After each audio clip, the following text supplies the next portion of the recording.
उत्तराखंड के सीएम धामी के दिल्ली दौरे का दूसरा दिन। धामी ने रक्षा मंत्री राजनाथ सिंह से की भेंट।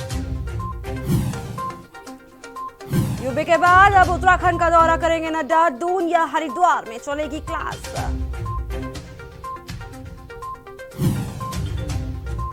उत्तराखंड दौरे पर राकेश टिकैत। प्रेस क्लब में राज्य के किसानों की समस्याओं को लेकर की वार्ता।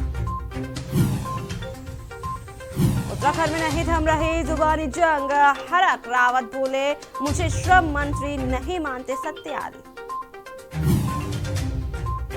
बद्रीनाथ में बनेगा बाईपास मार्ग। चीन सीमा तक सुरक्षा बलों की बाईपास से आवाजाही होगी आसान। हैट्रिक गर्ल वंदना कटारिया पहुंची डोईवाला। ढोल नगाड़ों संग लोगों ने किया जोरदार स्वागत। आप देख रहे हैं के न्यूज, खबरों का सारथी। नमस्कार, स्वागत है आपका खबर उत्तराखंड में और मैं हूं आपके साथ सोनाली तोमर। और इस वक्त दिल्ली से खबर है जहां सीएम धामी के दिल्ली दौरे का आज दूसरा दिन। सीएम धामी ने की रक्षा मंत्री से की मुलाकात। पुष्कर धामी से राजनाथ सिंह की शिष्टाचार भेंट। सीएम धामी के दिल्ली दौरे का आज दूसरा दिन।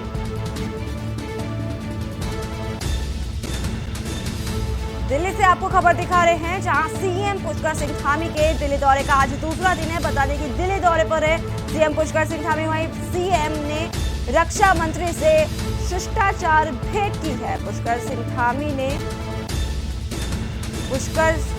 धामी से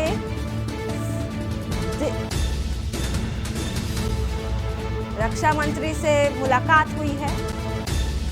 दिल्ली से खबर दिखा रहे हैं आपको जहां सीएम धामी के दिल्ली दौरे का आज दूसरा दिन है। काफी अहम दौरा माना जा रहा है ये। बता दें कि रक्षा मंत्री से भी उन्होंने मुलाकात की है, शिष्टाचार भेंट की है उन्होंने।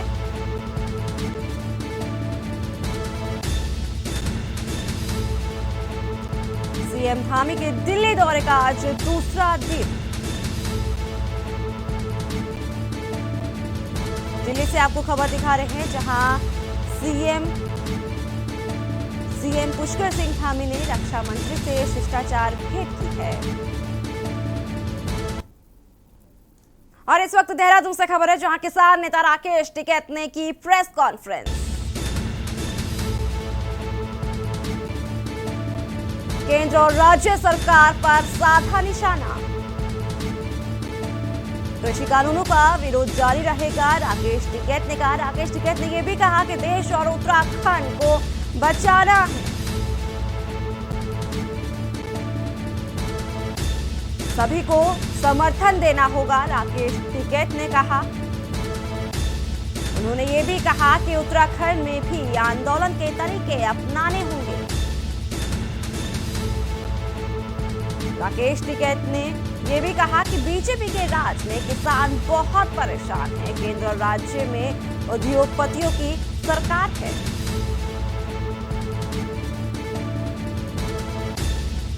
देहरादून से खबर आपको दिखा रहे हैं जहां किसान नेता राकेश टिकैत ने प्रेस कॉन्फ्रेंस की और इस दौरान उन्होंने राज्य सरकार और केंद्र सरकार पर जमकर निशाना साधा।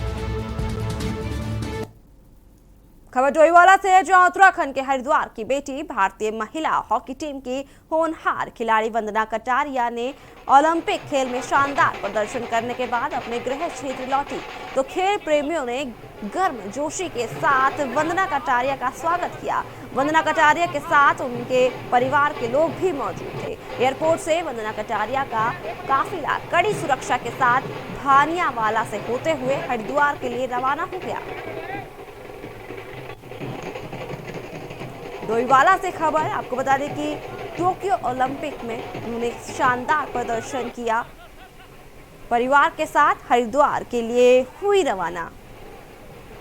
वहीं बड़े काफिला के साथ यहां पर देखने को मिला।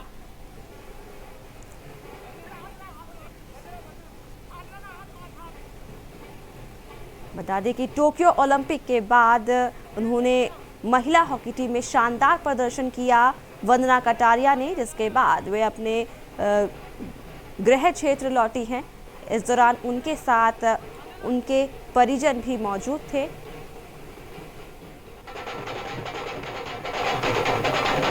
ढोल नगाड़ों के साथ उनका जोरदार स्वागत किया गया। की बेटी, और ये अगर मैं कहूँ तो एक छोटा नाम है, ये देश की बेटी है जो उत्तराखंड की एम्बेसडर है और आज एयरपोर्ट पर आ रही है।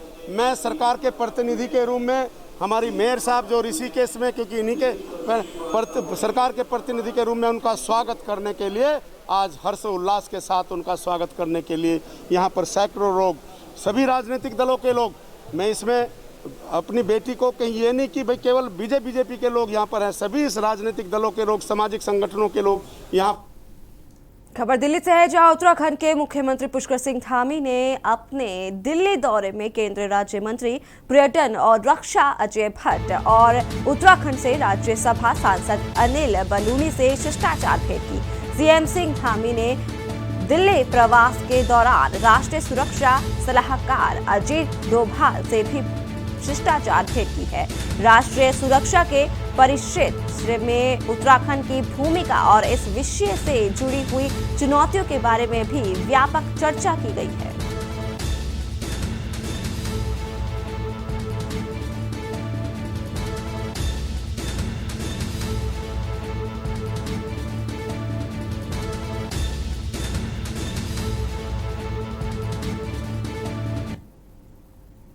खबर मंगलौर से है, जहां आगामी उत्तराखंड में होने वाले विधानसभा चुनाव की सरगर्मी तेज हो चुकी है। सभी पार्टी के दल लगातार क्षेत्र का दौरा कर रहे हैं। कांग्रेस लगातार डोर टू डोर जाकर लोगों से जनसंपर्क करने में जुटे हुए हैं। मंगलौर से कांग्रेस विधायक काजी निजामुद्दीन ने बताया कि इस बार उत्तराखंड की जनता का मन बदल चुका है। डबल इंजन की सरकार ने उत्तराखंड की जनता को ठगने का काम किया है। साथ ही प्रदेश में बेरोजगारी बढ़ती जा रही है।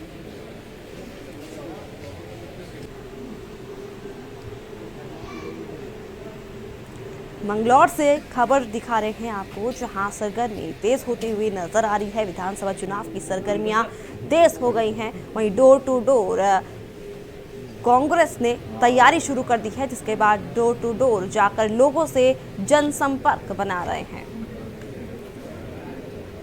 विधानसभा चुनाव की सरगर्मियां तेज हो गई हैं। मुद्दों के आधार पर चुनाव लड़ती है और हमारा बेसिक मुद्दा विकास, किसानों की बदहाली जो भारतीय जनता पार्टी ने कर दी, इससे निजात दिलाना। पिछले 4.5 साल में देश में, उत्तराखंड में सर्वोच्च बेरोजगारी स्तर इन्होंने पहुंचा दिया। फैक्ट्रियां बंद हुई, जो कांग्रेस के शासनकाल में फैक्ट्रियां लगी थी वो बंद हुई हैं। तो कांग्रेस का एजेंडा है फैक्ट्रियां चालू हों, बेरोजगारी दूर हो, किसानों को उनकी उपज की उचित मूल्य मिले। जनता के बीच में रहती है, जहाँ हम लोग जनसंपर्क करते रहते हैं और जन भावनाओं के अनुकूल चलते हैं, तो हमें कोई विशेष तैयारी की जरूरत नहीं पड़ती। ये तो तैयारी उन लोगों को करनी पड़ती है जो जनता से दूर रहते हैं और जनता के विषयों से उनको कोई सरोकार नहीं होता। खबर काशीपुर से है, जहां अखिल भारतीय विद्यार्थी परिषद के जिला संयोजक और प्रदेश कार्यकारिणी के द्वारा संयुक्त रूप से प्रेस कॉन्फ्रेंस का आयोजन किया गया, जिसका उद्देश्य गांव के तिरंगा कार्यक्रम को सफल बनाना है। जिसके तहत काशीपुर संगठनात्मक जिले में 300 गांव में तिरंगा फहराने की तैयारी की गई है। इस मौके पर कार्यक्रम के पोस्टर का भी विमोचन किया गया।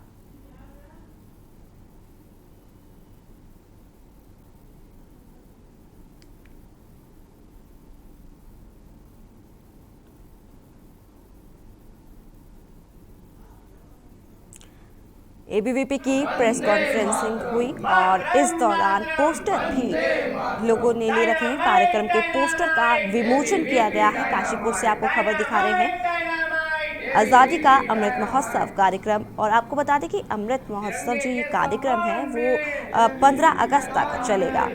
कार्यक्रम के पोस्टर का विमोचन किया गया है। आज अखिल भारतीय विद्यार्थी परिषद की प्रेस कॉन्फ्रेंस इस उपलक्ष्य में कि आने वाला 15 अगस्त को विद्यार्थी परिषद अमृत महोत्सव के रूप में पूरे देश भर में मनाने जा रही है। इस अमृत महोत्सव का ये कार्यक्रम विद्यार्थी परिषद द्वारा इसको डिसाइड किया है कि पूरे उत्तरांचल प्रांत में इस 15 अगस्त को 4675 गाँव में तिरंगा फहराने का काम करेंगे, जिसमें कि इस 4675 स्थानों में से एक लक्ष्य रखा है कि 1 लाख तिरंगे लगाने का काम विद्यार्थी परिषद इस पूरे उत्तरांचल प्रांत में करेगी। इसी के उपरांत संगठनात्मक काशीपुर जिले की बात करूं तो 300 स्थानों पर 300 तिरंगा लगाने का हमने लक्ष्य रखा है, जिसमें एक गांव एक तिरंगा अभियान ही हमारा चलेगा, जो कि एक गांव एक संयोजक के रूप में इस कार्यक्रम को सफल बनाने में सहायक रहेंगे। खबर देहरादून से है, जहां कांग्रेस मुख्यालय में लेखिका नंदिनी शाही के तिरंगा ऑडियो वीडियो गीत का विमोचन कांग्रेस प्रदेश उपाध्यक्ष सूर्यकांत धस्माना ने किया। उन्होंने इस गीत की सराहना करते हुए कहा कि भारतीय बहुधर्मी, बहुभाषीय और बहुसंस्कृति वाला देश है। अनकता में एकता हमारी सबसे बड़ी ताकत है। तिरंगे की शान पर गीत बनाना बहुत ही प्रशंसनीय है।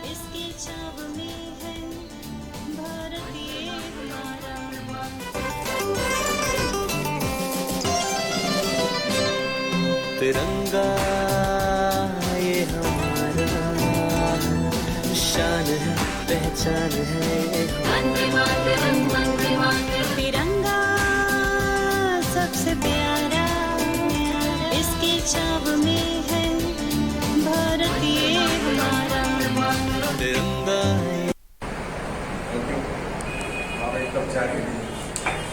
तो आपको दिखा रहे थे जहां तिरंगा ऑडियो वीडियो गीत का विमोचन किया गया। देहरादून से खबर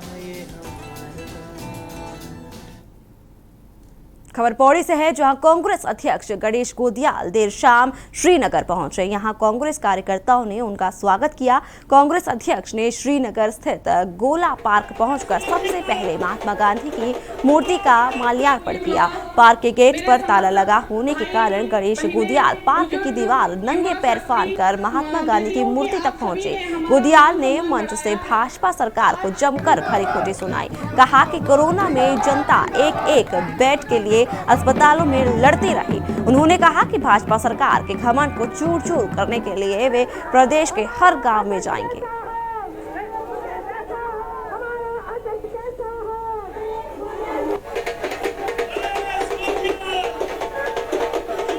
भाजपा सरकार को खरी खोटी सुनाई है कांग्रेस अध्यक्ष ने। और आपको बता दें कि कांग्रेस अध्यक्ष देर शाम श्रीनगर पहुंचे हैं, जहां उनका स्वागत भी किया गया और गोदियाल ने महात्मा गांधी की प्रतिमा पर माल्यार्पण भी किया। और इस दौरान भाजपा सरकार पर खरी खोटी भी उन्होंने सुनाई है।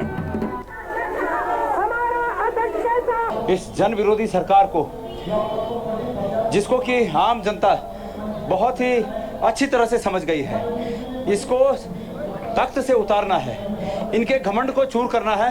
आम जनता के साथ इन्होंने बड़ा छल किया है और आम जनता को न्याय दिलाने के लिए ये हमारे संघर्ष की यात्रा है। जैसा कि मैं लगातार देख रहा हूँ, जैसा कि उन्होंने देवदन से अपने आगमन शुरुआत की थी, उस तरीके से लगातार जैसे उन्होंने अपने विधानसभा क्षेत्र में जो जुनून, जो सैलाब जनता के बीच में उड़ा, उसे प्रतीत होता है कि पूरा उत्तराखंड का आज एक उन्होंने मैसेज कर दिया है कि ऐसे व्यक्ति को जो हमारे शीर्ष नेतृत्व, जो एक नेतृत्व दिया है, उसे प्रतीत हो वास्तव में ये बहुत जुझारू, कर्मठ, ईमानदार छवि के व्यक्ति हैं। खबर बाजपुर से है, जहां पुलिस को उस वक्त सफलता हाथ लगी जब पुलिस ने चेकिंग के दौरान एक व्यक्ति को लाखों रुपए की स्मैक के साथ गिरफ्तार कर लिया। पुलिस ने आरोपी व्यक्ति के खिलाफ विभिन्न धाराओं में मुकदमा दर्ज कर लिया है। बता दें कि उधम सिंह नगर के एसएसपी दिलीप सिंह कुंवर के निर्देश पर पुलिस प्रशासन द्वारा नशे पर रोक लगाने के लिए लगातार कार्रवाई अमल में लाई जा रही है। अरे हंसो मत, वीडियो बन रही है।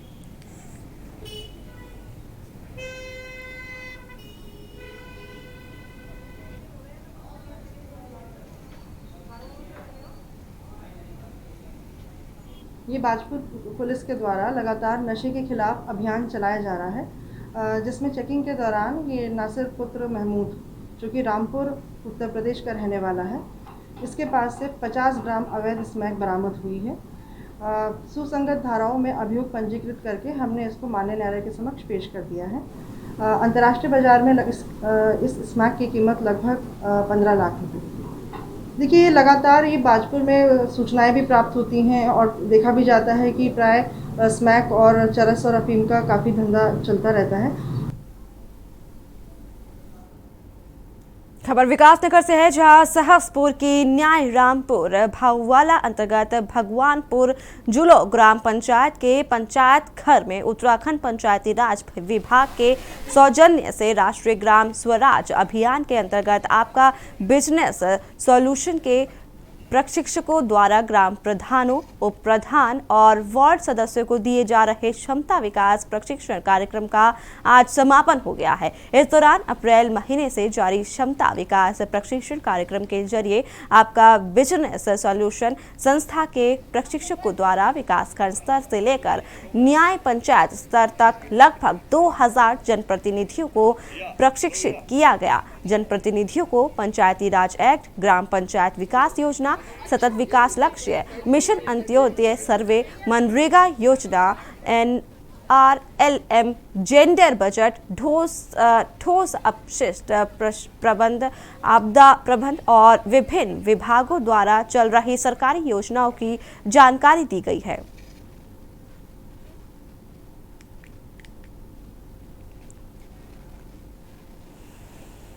अभियान के अंतर्गत ये ब्लॉक लेवल और न्याय पंचायत लेवल पर जो हमारे त्रिस्तरीय पंचायत राज सिस्टम के अंतर्गत जो वार्ड मेंबर है, प्रधान है, BDC है, ब्लॉक प्रमुख हैं, सभी का प्रशिक्षण कार्यक्रम ये चलाया गया है। और इसमें हमने जो हम ट्रेनर लोग हैं, हम लोगों ने सर्टिफाइड ट्रेनर है NIRD हैदराबाद से। हम लोगों ने इनको पंचायत राज सिस्टम क्या होता है, पंचायत की ये जो ग्रास रूट लेवल पे क्षमता विकास के काफ़ी इस प्रकार के किए जाते हैं, इससे हमारे जो चाहे सरपंच है, चाहे न्याय पंचायत के वार्ड मेंबर्स हैं, उनका मनोबल बहुत बढ़ता है। सबसे पहली बात, उनको वास्तव में ज्ञान की अनुभूति होती है कि पंचायती राज व्यवस्था में है क्या। तो मैं यही कहूँगी कि हमारी जो संस्था द्वारा यहाँ पे 2 दिन का प्रशिक्षण कार्यक्रम का आयोजन किया गया था। रुद्रप्रयाग में विकासखंड जखोली के बष्टा गांव में मृत हालत में गुलदार मिला। ग्रामीणों ने इसकी सूचना वन विभाग को दी। मौके पर पहुंची वन विभाग की टीम ने मृत गुलदार को कब्जे में लेकर शव का पोस्टमार्टम करवाया। DFO रुद्रप्रयाग वैभव कुमार सिंह ने बताया कि मृत मादा गुलदार का पोस्टमार्टम हो चुका है। प्रथम दृष्टया गुलदार की मौत बाहरी गोली या चोट से नहीं हुई है। मृत गुलदार के सैंपल टेस्ट के लिए लैब के लिए भेज दिए गए हैं। गुलदार की मौत के सभी कारणों की जांच की जा रही है। जांच के बाद ही स्पष्ट हो पाएगा कि गुलदार की आखिर मौत का कारण क्या है।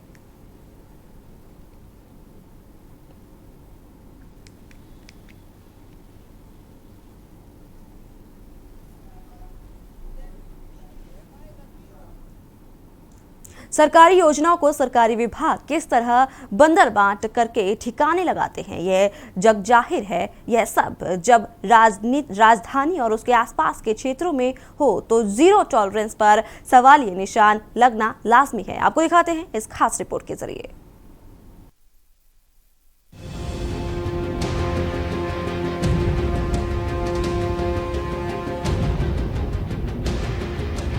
राजधानी देहरादून से महज कुछ किलोमीटर की दूरी पर स्थित सहसपुर विधानसभा में पिछले लंबे समय से देखने को अव्यवस्थाएं मिल रही हैं। आलम यह है कि लाखों करोड़ों खर्च करने के बावजूद भी ये क्षेत्र आज भी पिछड़ा हुआ है, जिसका खामियाजा इस ग्रामीण क्षेत्र के लोगों को भुगतना पड़ रहा है।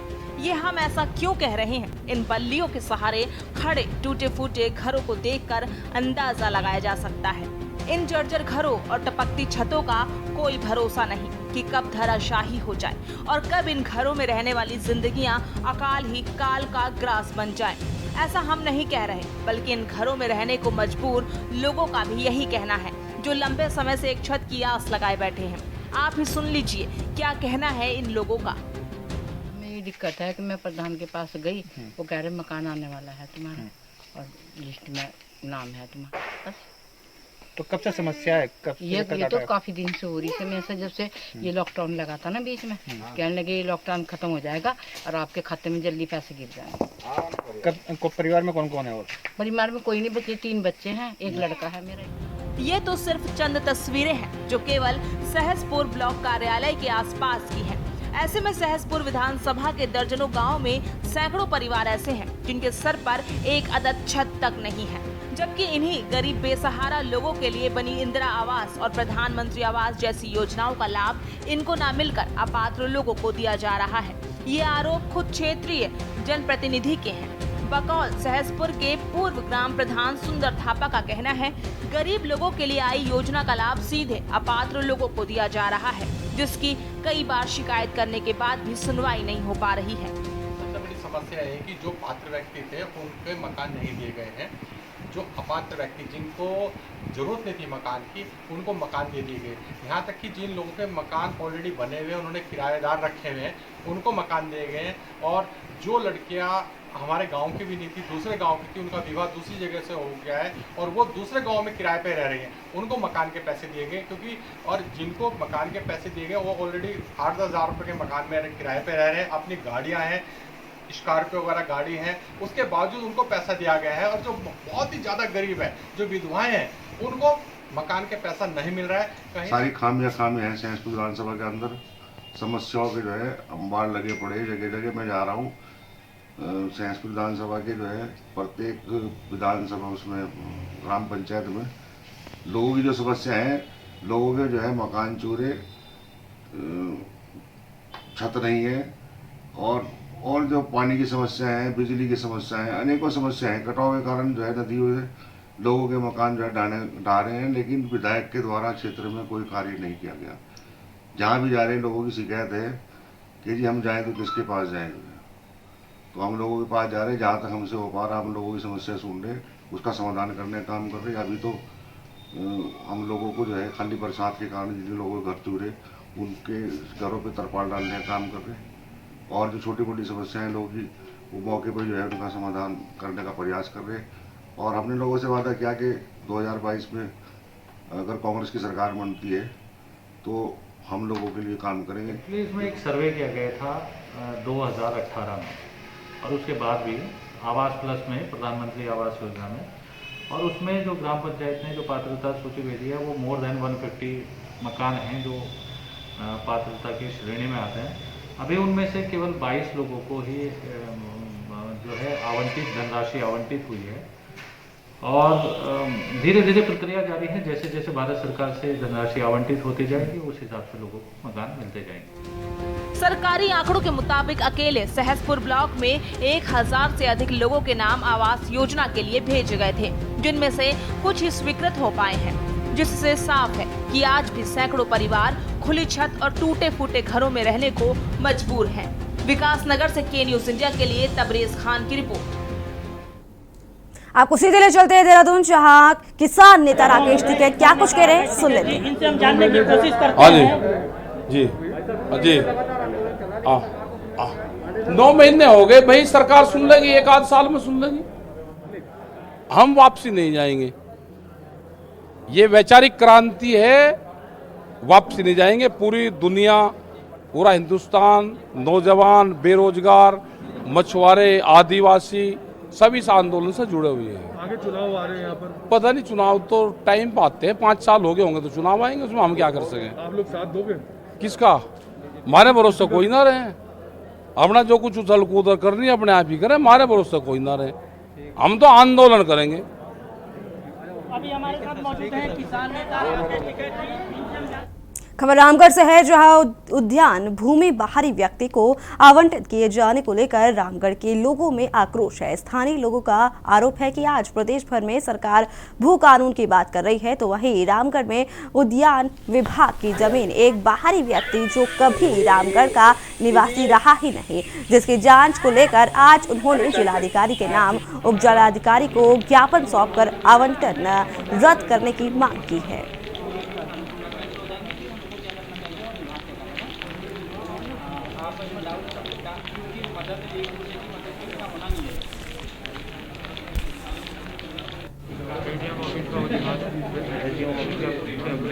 आज रामगढ़ के सारे जनप्रतिनिधि एक सामाजिक मुद्दे को लेकर, जब पूरे प्रदेश में भू कानून की बात होती है तो रामगढ़ में भू हथियाने की बात हो रही है। एक बाहर का व्यक्ति जो वहाँ का रहने वाला नहीं हो और वहाँ उसका जेडे का 1 इंच जमीन ना हो, उसको प्रशासन कैसे मदद कर रहा है, ये सब लोग संदेह में आ।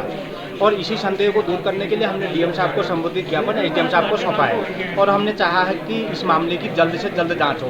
एक हॉर्टिकल्चर के उद्यान में जो पहले से गवर्नमेंट ने एक्वायर किया है और उद्यान विभाग को दी है, वो अचानक से एक व्यक्ति आप 45-50 साल आके अपना नॉन जेडी का उसमें बताना ये हास्यास्पद है और इस विषय में हम सब लोगों ने चाहा है, पूरा हमारा जनसमूह आया है। खबर पौड़ी से है, जहां प्रदेश में बारिश लोगों पर कहर बनकर टूट रही है और भूस्खलन से कई संपर्क मार्गों पर आवाजाही खतरनाक बना हुआ है। ऋषिकेश श्रीनगर राष्ट्रीय राजमार्ग NH 58 पर लगातार भूस्खलन से जनजीवन अस्त व्यस्त हो गया है। वहीं हाईवे के तोता घाटी पर पहाड़ी से लगातार भूस्खलन हो रहा है और हल्की सी बारिश में बोल्डर गिर रहे हैं। ऐसे ही भयावह तस्वीर सामने आई है, जहां हाईवे पर देखते देखते लगातार बोल्डर गिर रहे हैं। कई मार्गों पर लगातार भूस्खलन हो रहा है, खासतौर पर पहाड़ियां दरक रही हैं।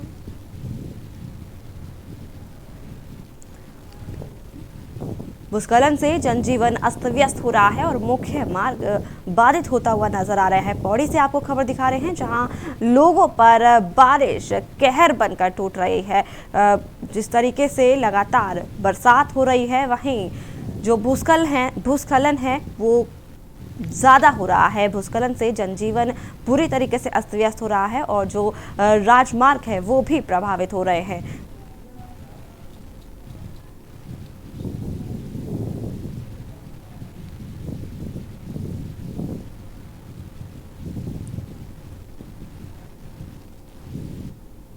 तोता घाटी में जो रास्ता बंद हुआ, कब तक खुलने की उम्मीद है जस्टिन साहब? आज सुबह तोता घाटी में मलबा आने की वजह से रास्ते को बंद करना पड़ा है। इसके लिए ट्रैफिक को मलेथा से डाइवर्ट करा गया सो दैट कोई अनहोनी ना हो, कोई दुर्घटना ना हो, क्योंकि 1-2 हफ्ते पहले भी वहाँ पे दुर्घटना घटी थी। तो जब तक पूरा रास्ता कार्यदायी संस्था द्वारा क्लियर नहीं कर दिया जाता और यात्रियों के लिए सेफ़ नहीं हो जाता, उसको बंद रखा गया है। इसके लिए नीचे से आपको चंबा और टिहरी होते हुए ही लोगों को भेजा जा रहा है। जो रास्ते में लोग थे उनको गजा के माध्यम से निकाला गया, बाकी रेगुलर ट्रैफिक है उसको मलेथा से। उत्तराखंड अन्य पिछड़ा वर्ग आयोग की अध्यक्षता कल्पना सैनी और उपाध्यक्ष संजय नेगी ने नैनीताल क्लब में पिछड़ा वर्ग के उत्पीड़न से संबंधित समस्त शिकायती प्रकरण, पिछड़े वर्ग के जाति प्रमाण पत्र संबंधित प्रकरण, बैकलॉग के पदों की विभागवार सूचना और केंद्र और राज्य सरकार द्वारा संचालित योजनाओं के लिए पिछड़ा वर्ग के लाभान्वित और वंचितों की सूचना की समीक्षा बैठक की। उन्होंने कहा कि विभागों में खाली पड़े बैकलॉग के पदों को जल्द ही भरा जाएगा।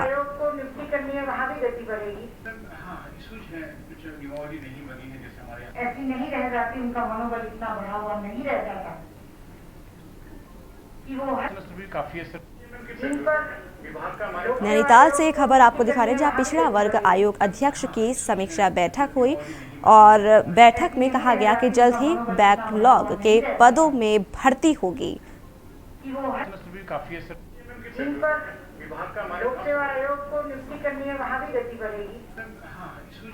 बड़ा समाज ओबीसी का है, तो ओबीसी आयोग इसके लिए चिंतित था, कहीं ऐसा तो नहीं है कि उस समाज के लोगों को वंचित किया जा रहा।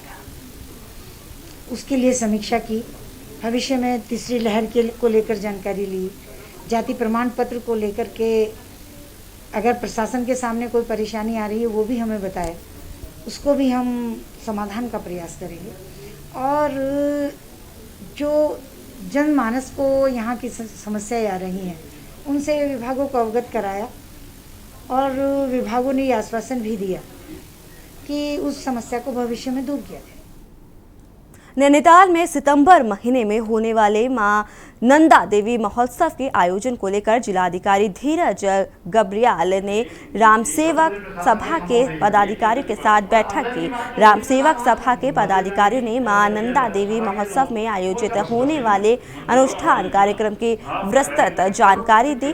जिलाधिकारी धीरज गब्रियाल ने कहा कि कोविड काल और लोगों की आस्था को देखते हुए विगत वर्ष की ही भांति सरकार द्वारा जारी गाइडलाइन का पालन करते हुए सांकेतिक रूप से मनाने के लिए कहा गया है।